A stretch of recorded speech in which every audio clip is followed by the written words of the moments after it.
Dear students, welcome to my channel. Today we solve exercise 1.1 of first year.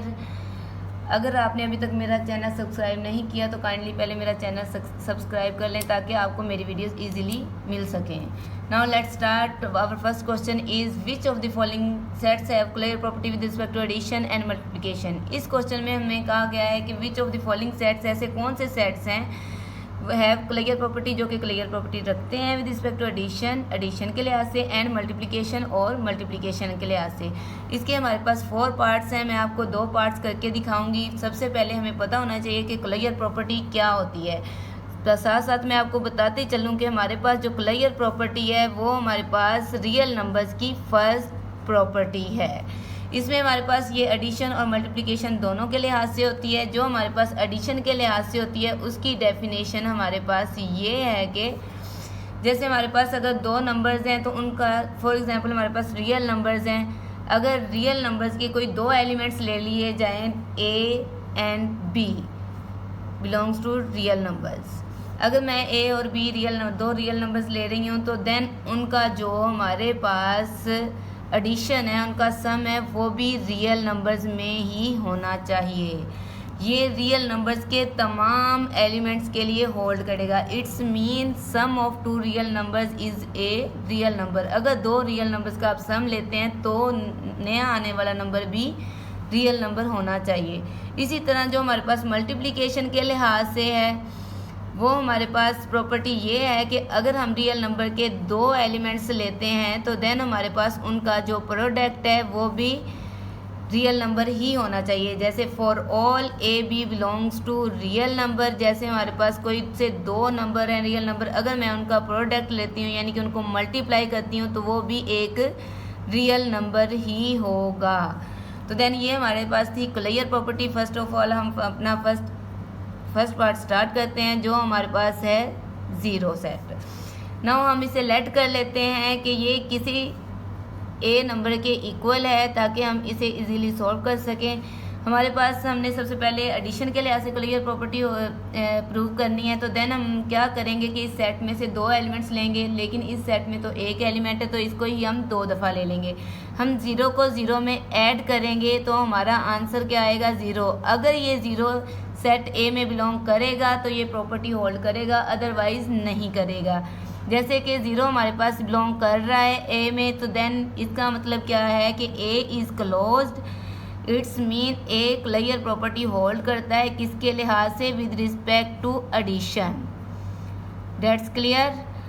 Next हमारे पास हमने multiplication के लिहाज से करना है. तो देन हम ए सेट को क्या करेंगे, ए सेट के एलिमेंट को मल्टीप्लाई करेंगे. 0 को 0 से मल्टीप्लाई करेंगे तो हमारा आंसर अगेन 0 आ जाएगा जो फिर ए में बिलोंग कर रहा है. तो इट्स मीन के ए सेट हमारे पास A is closed with respect to multiplication.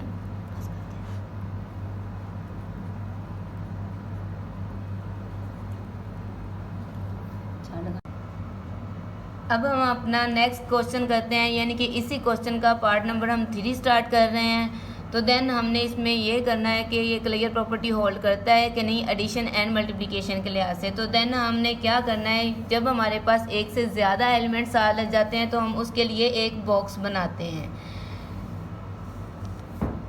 उस बॉक्स में जितने एलिमेंट्स होते हैं उतनी ही हम उसके खाने बनाते हैं ताकि एक खाना हम एक्स्ट्रा बनाते हैं उसमें ताकि एडिशन या मल्टीप्लिकेशन लिखा जा सके. और ऊपर वाली रो में पहले सेट के एलिमेंट्स लिखते हैं और फिर नीचे वाले कॉलम में एलिमेंट्स के सेट्स के एलिमेंट्स लिखते हैं. तो देन हम अब क्या करते हैं कि इन्हें ऐड अप करते जाते हैं. अगर मल्टीप्लाई करना हो तो मल्टीप्लाई करते हैं और अगर ऐड वाला काम हो तो ऐड करते हैं. अब 0 को मैं 0 में ऐड करूंगी तो हमारे पास आंसर 0 आएगा. इसी तरह 0 को अगर मैं -1 में ऐड करूंगी तो हमारे पास आंसर -1 आएगा.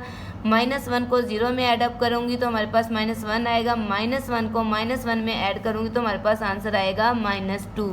अब हमने देखना ये है कि जो हमारे पास एडिशन के बाद वाले एलिमेंट्स आए हैं क्या वो सेट में बिलोंग करते हैं या नहीं. तो देन हमारे पास 0 आया है, पहले -1 आया है, -1 और -2, ये 4 एलिमेंट्स हमारे पास आए हैं. तो देन हम क्या करेंगे, देखेंगे कि इनमें से कोई एलिमेंट ऐसा है जो सेट में बिलोंग करता है या नहीं. तो देन आप देख सकते हैं कि -2 does not belong in the set. हमारे पास जो -2 है वो सेट में बिलोंग नहीं कर रहा, तो इट्स मीन ये सेट कोलाइयर प्रॉपर्टी होल्ड नहीं करता विद रिस्पेक्ट टू एडिशन। तो देन आप लिख सकते हैं कि जो सेट हमारे पास है 0 - 1 डज नॉट होल्ड कोलाइयर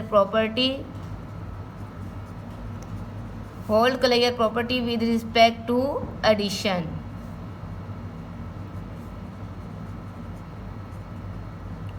नाउ यही क्वेश्चन हम मल्टीप्लिकेशन के लिहाज से करेंगे, तो देन हम ऐसे अगेन यही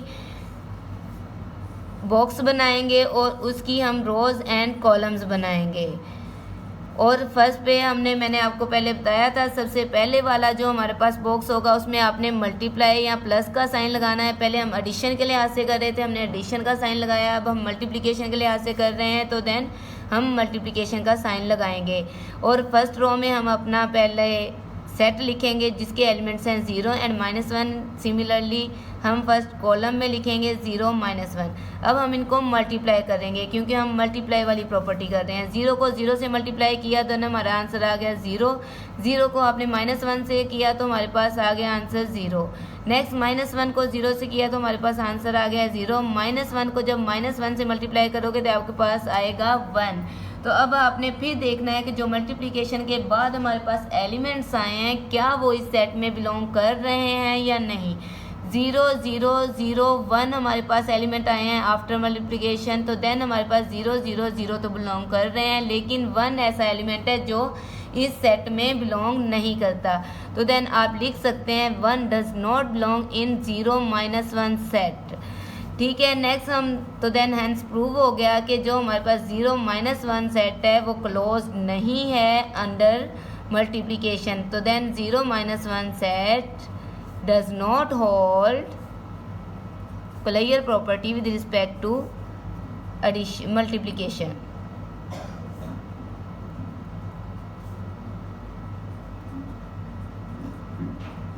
डियर स्टूडेंट्स, हमारा क्वेश्चन कंप्लीट हो गया है। अगर आपको किसी चीज़ की समझ ना आई हो तो आप कमेंट्स में पूछ सकते हैं, और मेरी वीडियो अगर आपको पसंद आई हो तो लाइक एंड शेयर करना मत भूलिएगा।